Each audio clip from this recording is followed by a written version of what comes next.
Assalamualaikum warahmatullahi wabarakatuh. Perkenalkan, nama saya Miftah Arifah, NIM 305 dari kelas 4G. Pada video ini saya akan menjelaskan tentang mind mapping yang sudah saya buat untuk memenuhi tugas mata kuliah pendidikan inklusif yang diampu oleh Bu Minsi. Pada mind mapping tersebut memuat 4 bab yang mencakup materi pendidikan inklusif. Bab pertama yaitu tentang pendidikan inklusif. Bab kedua, anak berkebutuhan khusus. Bab ketiga, penyelenggaraan pendidikan inklusif di sekolah dasar, dan bab keempat, kekuatan pendidikan inklusif. Pada bab yang pertama yaitu pendidikan inklusif. Pendidikan inklusif merupakan pendidikan yang mewadai anak dengan berbagai kebutuhan, yakni anak yang memiliki kebutuhan khusus, bakat istimewa, dan anak jalanan, agar anak tersebut dapat mengikuti pendidikan dengan anak pada umumnya dalam satu lingkungan sekolah. Nah, dalam pendidikan inklusif ini ada juga pendidikan segregatif dan pendidikan integratif. Pendidikan segregatif yaitu pendidikan di mana ABK terpisah dari sistem pendidikan anak normal. Penyelenggaraan sistem pendidikan segregatif dilakukan secara khusus dan terpisah dari penyelenggaraan sistem pendidikan untuk anak normal. Dalam pendidikan segregatif, ABK berpendidikan di sekolah luar biasa sesuai dengan jenis kelainan dan kebutuhan peserta didik dengan kriteria sekolah luar biasa A untuk tunanetra, sekolah luar biasa B untuk tunarungu, sekolah luar biasa C untuk tunagrahita, sekolah luar biasa D untuk tunadaksa, sekolah luar biasa E untuk tunalaras, dan sekolah luar biasa G untuk catat ganda.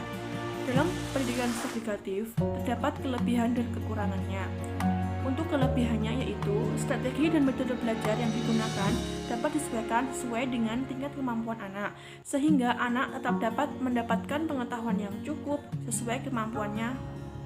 Sedangkan untuk kekurangannya, adanya pemisahan antara anak yang berkebutuhan khusus dengan anak normal menyebabkan adanya pembatasan sosialisasi.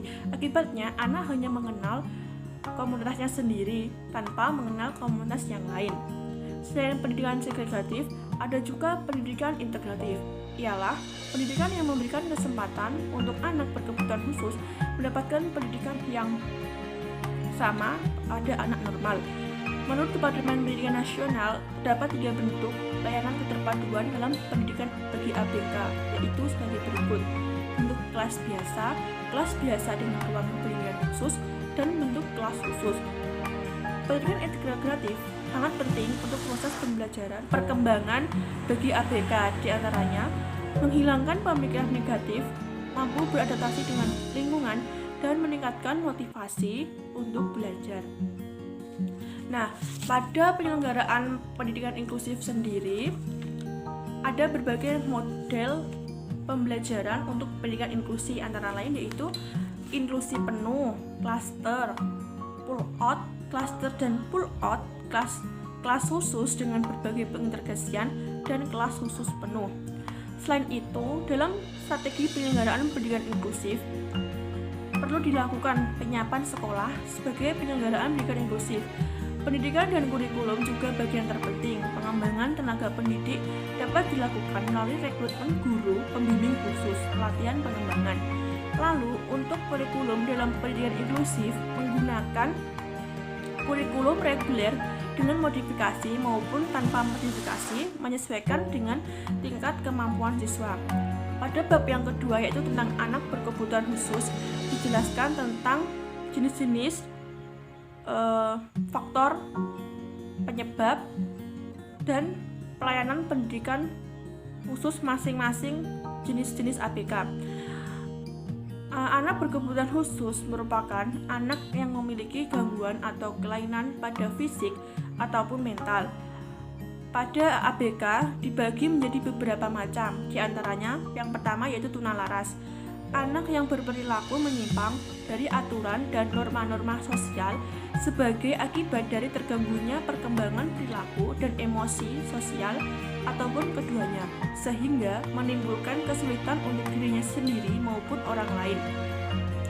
Karakteristik untuk tunalaras diantaranya yaitu mengalami gangguan dalam intelijensi yang mempengaruhi proses belajar, memiliki karakteristik sosial yang buruk, dan gangguan emosional yang tidak stabil dengan frekuensi tinggi dibandingkan dengan anak pada umumnya.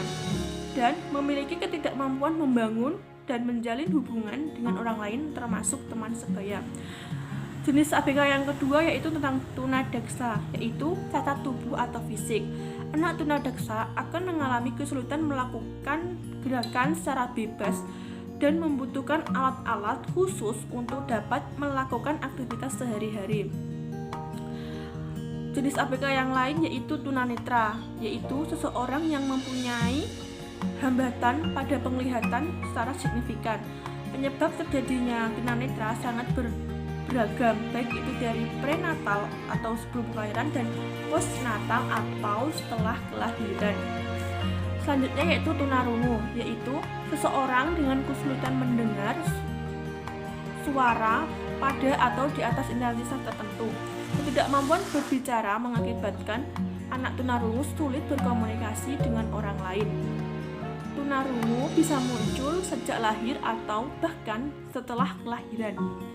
Selanjutnya yaitu tunagrahita, yaitu anak yang mengalami keterbelakangan mental dan hambatan yang tidak sesuai dengan anak pada umumnya. Selanjutnya, berkesulitan belajar. Dalam berkesulitan belajar ini dibedakan menjadi 3. Yang pertama yaitu disleksia. Disleksia adalah kesulitan dalam membaca. Yang kedua, disgrafia, yaitu kesulitan dalam menulis.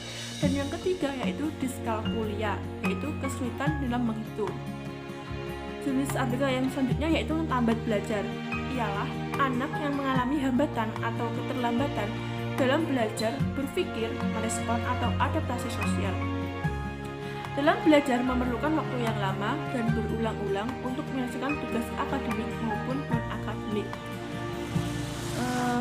Jenis kelainan selanjutnya yaitu cerdas istimewa dan bakat istimewa, yaitu anak yang memiliki kemampuan intelektual yang unggul dibandingkan anak rata-rata normal. Selanjutnya yaitu autis, kondisi seseorang yang berkebutuhan khusus atau istimewa yang asik dengan dunianya sendiri. Yang terakhir yaitu ADD atau ADHD, ialah kelainan tingkah laku dan bersifat heterogen yang ditandai dengan gambaran tidak bisa memusatkan perhatian, impulsif dan hiperaktif, sehingga mengakibatkan gangguan baik secara akademis maupun interaksi sosial. Nah, itu tadi cakupan materi pada bab 2. Selanjutnya pada bab ketiga yaitu tentang penyelenggaraan pendidikan inklusif di sekolah dasar. Sistem penyelenggaraan. Dalam penyelenggaraan pendidikan inklusif memiliki dasar-dasar dan prinsip-prinsip yang memperkuat sebagai langkah awal untuk pelaksanaannya. Hal ini dapat diperkuat dalam Undang-Undang Republik Indonesia Nomor 20 Tahun 2003 Pasal 5 yang intinya mengatakan bahwa semua warga negara memiliki hak yang sama untuk mendapatkan pendidikan baik bagi yang normal maupun yang mengalami kelainan fisik. Selanjutnya, identifikasi dan asesmen dilakukan untuk memberikan layanan dan bimbingan sesuai dengan kebutuhan peserta didik sebagai suatu bahan pertimbangan dalam intervensi. Yang selanjutnya yaitu tentang guru pendamping khusus atau GPK, ialah guru yang mendampingi ABK dalam penyelenggaraan sekolah inklusif. Program perencanaan individu atau PPI ialah program untuk merencanakan pembelajaran untuk mencapai satu kompetensi dasar. PPI dibuat dalam pendidikan inklusif untuk mempermudah terjadinya pemberian dan penerimaan belajar mengajar. Selanjutnya yaitu desain kurikulum atau desain kurikulum pembelajaran, ialah rencana pembelajaran yang harus dilakukan oleh guru dan juga siswa dalam proses pembelajaran. Ada beberapa desain kurikulum pembelajaran yang dapat digunakan, diantaranya adalah Subject Center Design, Problem Center Design, dan Learn Center Design. Yang terakhir yaitu tentang evaluasi pembelajaran, yaitu alat untuk mengukur capaian program pembelajaran dan landasan dalam menentukan langkah selanjutnya. Selanjutnya bab yang keempat yaitu bab yang terakhir dalam pendidikan inklusif, yaitu tentang kekuatan pendidikan inklusif. Mencakup materi tentang pembelajaran partisipatif dan kolaboratif, ialah teknik pembelajaran yang mempunyai target untuk menumbuhkan sikap aktif siswa. Manfaat dari pembelajaran partisipatif kolaboratif adalah Sikap toleransi siswa meningkat, siswa dapat lebih mengenal dan lebih akrab dengan teman sebayanya, tumbuhnya sikap peka terhadap lingkungan, dan pembelajaran yang santai namun terarah dan terorganisir.